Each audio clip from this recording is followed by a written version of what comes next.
Harrison has got a new nanny on the horizon, and Quinn, albeit doesn't have a new suspect in place, but he is doubling down on Dexter being associated with the Trinity killer and Kyle Butler. Welcome back, guys, to Fog Entertainment, here to review Dexter Season 5, Episode 3.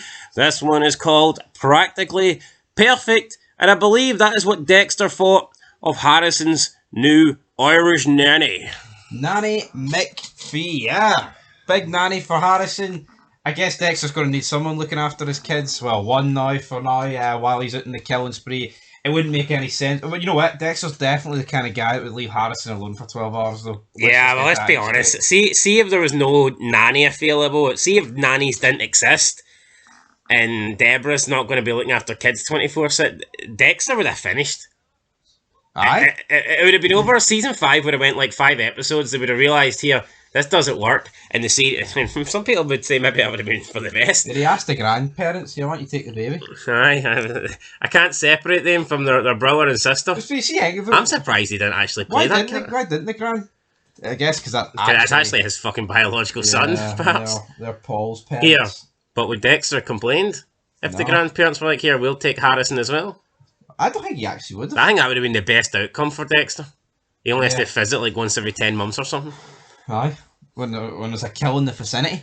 Anyway, we've got people visiting Dexter's apartment because they're enlisting trials. They're enlisting interviews for potential nannies. Debra's doing it in a police interrogation style. And all these new candidates are getting different sorts of questions fired at them, if they've ever broken any laws, if they've ever done anything bad, or their thoughts and views on stuff. You've got some feminine-looking guy who says that he's never been in a fight in his life, and this kind of just puts Debra off straight away. Yeah, this guy came across as very weird, but you seen how in the past, I mean, when was this, like what, 2010? You were allowed to bash feminine men that couldn't really handle themselves physically. This guy's weird. He can't look after a kid. It was almost like, I don't want a feminine man around a kid. No, it was more along the lines of he isn't able to protect Harrison. That's what I got from it. Like, that's what I mean. Well, what do you think? What do you think I meant? I know what you meant. No, I meant, yeah, he just sticks out like a sore thumb. Yeah, I just think that... No, but see a nanny, right, and like a daycare job, or like, childcare, it is, you associate it with women, right? Same with like firefighters, and same with like the police. See, when you think of the police, the army, firefighters, you think of men. True, but I think I don't think of men. If Arnold Schwarzenegger turned up, I think Debra would have probably accepted him. Yeah, but it's a weird job for Arnold Schwarzenegger to have. I know, but he done that daycare movie, didn't he? What, kindergarten cop? Kindergarten cop. No, he was a teacher. Same shit. Kids were young. I know, but he was a teacher. Anyway, they come across Sonia from Orland, and basically she calls little Harrison Prince Harry, and Dexter looks at it and he goes, she's the one. She's the one. Prince Harry, not from the royal family though. Prince Harry from Miami. You wouldn't really trust any of the royal family to be looking after Harrison, that's for Especially sure. Andy. Do you think Harrison's a name that a member of the royal family would get? I'd say so, yeah. Is Prince Harry short for Harrison? Could be. Maybe that's why she called him it. Here, maybe it is. But Sonia gets hired, so this frees up Dexter to pursue Boyd Fowler, who I think was a very interesting antagonist. I know he only survived like a couple episodes, I liked him. You know what? He's a weird, decent funny kind of guy. Messed up in the head. He had a bit of character, he had a bit of personality, which not a lot of Dexter's victims have. Some of them are just literally there to get dosed with the injection and then, cheek sliced. And when you kill so many people, not everyone needs to be interesting. Because see, I know that sounds like an excuse for the writing team, but if everyone's interesting, then it kind of makes it a bit flawed, doesn't it? Because not everyone is. Some people are just fucked in the head and don't have one charismatic bone in their body. That's true. So Dexter's sitting, he's looking at all the photos, he's looking at all the victims of the women that Boyd has murdered, and he's like, I don't know if killing you will fill the void, but it's a place to start. And he needs to start somewhere because he's still reeling over the death of his wife. Miami Metro Homicide are gathering more information about these beheadings, so it seems like we have some sort of... well, everyone seems to think some people think it's like gang violence, other people think it's like some sort of like voodoo Well, bullshit. I'll tell you what Big Stevie Cool thinks. I think it's the woman police officer, right? Very funny how she's the one that goes back after Debra kind of scared the guy off. Oh, Sam Crawler in the house, but no, she goes back and then they end up dead. I've not got a lot of money, but you know what? I'll stick it on her. Yeah, so look, I mean, they're in the neighborhood. They're trying to get answers. And yeah, we have this new cop whose name I completely forget, but I believe she's, what's she, Honduras or something like that? Or Agent Lawnmower, we'll call her. but anyway, Batista, he's Latino, but he's not from the. He's not from that part of the hood. Yeah, he's not from he's from a different country, so they don't really respect him like they respect her. So yeah, but see, that's a very like naive thing of Americans, isn't it? It's like, oh, yous are all the same. It's the same thing, you know, in Europe. They dose us all with the same pish, Americans, and it's the same with like, you know, your South American countries. Someone who's Cuban is completely different to someone who's Venezuelan. yeah, that would be like saying we're Scottish, so someone who's French will be able to relate to us and it's tell us secrets. It's like, not really. It's the exact same in America. Someone from Miami is completely different to someone from New York, and you know, Midwest or California. Kelly. No, it is like, see when you get a country, it's like, see, unless it's like the same city or the vicinity, like people are going to be different top to bottom. But Americans, man, they just fucking, I don't know, they're just borderline dumb as fuck, aren't they all?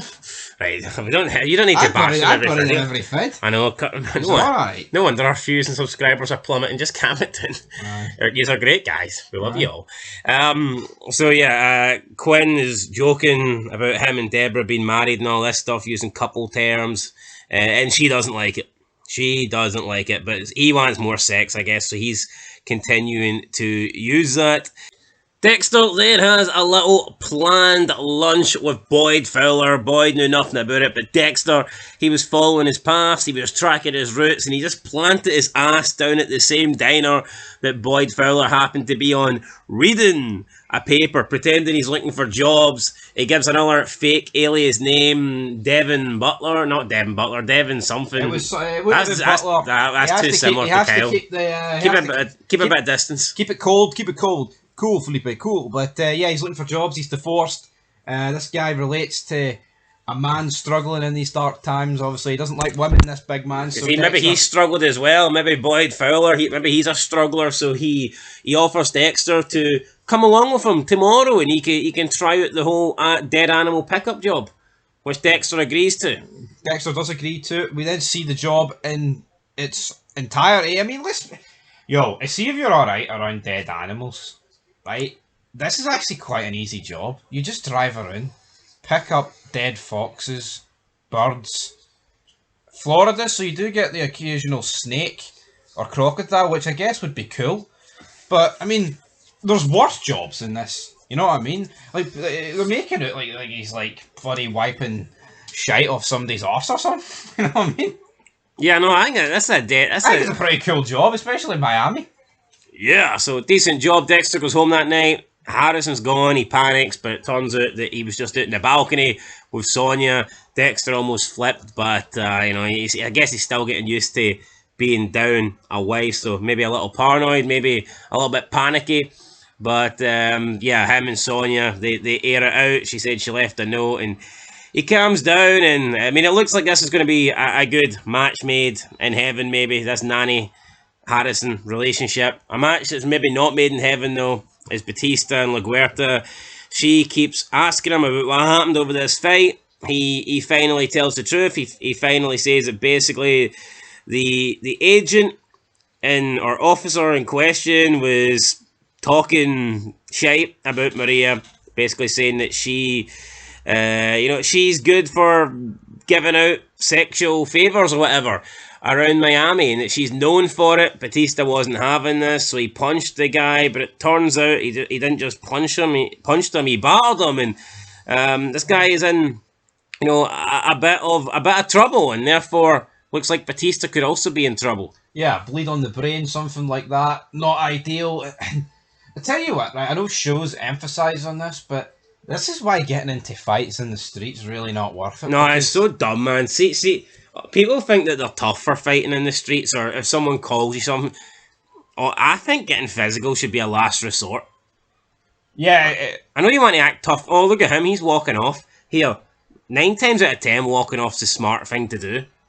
very least you've got to be the guy that hits second. Because if you hit first like Batista here, Well, I don't know. Sometimes If you don't hit first, you don't get a hit in. Not true. But it's better just to avoid all sorts of physical contact, like. Yeah, but unless you're a professional fighter. This guy fought back, obviously, and but nothing's going to get done against him. It's all going to be Batista. Yeah, so Batista could be in a when you initiate, it's always going to be a problem. Yeah, we see Quinn looking at sketches. He's got 3 different sketches of Kyle Butler from the Mitchell family, and he's piecing them together. The top half, the middle half, the bottom half. And we're beginning to see a little resemblance of Dexter. We see it. Quinn sees it. But will anyone else see it? I mean, that is the question, but what's Quinn going to do with this? Is he seriously going to think that Dexter was pally-pally with the Butler? No, not the Butler family. The Mitchell family. Is that what he's going to think? What's Dexter going to do if he finds out? We're looking at another Duke situation. Sign me up for it. Hopefully Lila's no fucking coming back though to kill Quinn. Wouldn't like that. Dexter, you're the Bay Harbor butcher. You're the Arthur Mitchell fucking fanatic. Yeah, next day Dexter then does go to work with Boyd. We see him calling an alligator death, and for some reason it just takes so long for this death to come through. Now he needs the alligator call to come through because that's what he's planned at the kill room, and it's a trap basically to get Boyd out there. But the call just does not come through, so there's to go and pick up all these dead animals. Dexter's getting sick of it. Boyd says you've got a good nose for this, though, because nothing seems to faze Dexter. So, I mean, we even seen in Original Sin, the guy was, like, swimming through trash cans, etc. Yeah, smell doesn't bother him. That normally happens when you're a psycho and you're used to all kind of smells when you're killing people and animals and all that stuff he's used to, so no real surprise here. But they get into a bit of a struggle at the side of the road. Dexter injects him, but then Boyd turns around, tranquilizer right to the midsection, and they're both out for the count. Boyd did warn Dexter that he was a safety guy, so maybe Dexter should have been planning for some sort of retaliation or for some sort of fight back, but he didn't. You know what, probably just another rushed attempt at getting a kill here for Dexter. Should have maybe realised that Boyd would also have some sort of tranquilizer on him, considering he did speak about alligators. Sometimes they ain't dead, so... I mean, common knowledge would maybe tell you that Boyd was going to be armed here, but Dexter just wasn't expecting it. Probably rushing as well, you know, he's been waiting for this kill. He's waited so long for the alligator call to come in, and he kind of rushed it, and both men then end up in the back of the ambulance, both looking at each other. Dexter knows why he tranquilized Boyd, but Boyd's looking at Dexter thinking, who the fuck are you? Why have you done this? But here, Dexter's lucky, because... normally you see with animals that tranquilizers for them, they need different amounts. See, this was filled to the brim. He might not have woke up. We get into a bit of a cat-mouse game at the hospital. Both men escape. Dexter's trying to take down Boyd, but Boyd is already gone. Boyd then makes it back to his apartment, but he doesn't really realise that Dexter already knows where he lives, and Dexter's there. Dexter's already set up the kill room in Boyd's own apartment. He grabs a gun, but that doesn't stop him from getting injected behind with the M99. He later wakes up on the table. He's shouting at Dexter, you know, let me the fuck out of here. Dexter says, I bet you've heard that before from all the women that you've killed. Boyd then tells Dexter, I knew you were fucked up the moment I met eyes on you. And I mean, a lot of people seem to say that about Dexter. They do, but they never confront him about it. Dokes is really the only guy that did, that I can recall. Yeah, Doak said from the very beginning, you're fucked up, Morgan. But yeah, I like this. Really good horror vibes when he's sneaking through the house, his own house, and you've got tape playing in the background, and he's kind of like, what the fuck is going on? Jordan Chase. Take it. It's like Jordan Peterson, but... Take it. I guess take it. Dexter wanted Boyd, and he took it. So, yeah, he then says that he wants his wife back, but that ain't going to happen. And he kills Boyd. So, yeah, that's it. Nothing Boyd can do for him here. He kills Boyd. Boyd, though, says that you're not going to get away with this. You don't know what you're getting yourself into. But it doesn't matter, because Dexter's been here, done it, got the t-shirt.